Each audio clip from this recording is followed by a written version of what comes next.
girls with their nails done now.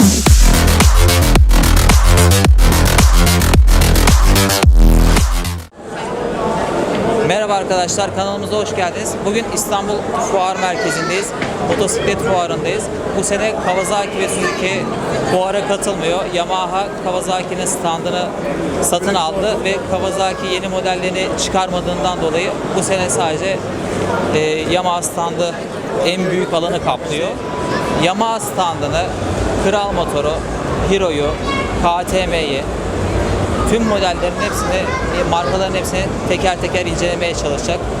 Kanalımıza abone olmayı ve beğen butonuna basmayı unutmayın. Hepinize iyi seyirler diliyorum. Kendinize iyi bakın. Hoşça kalın.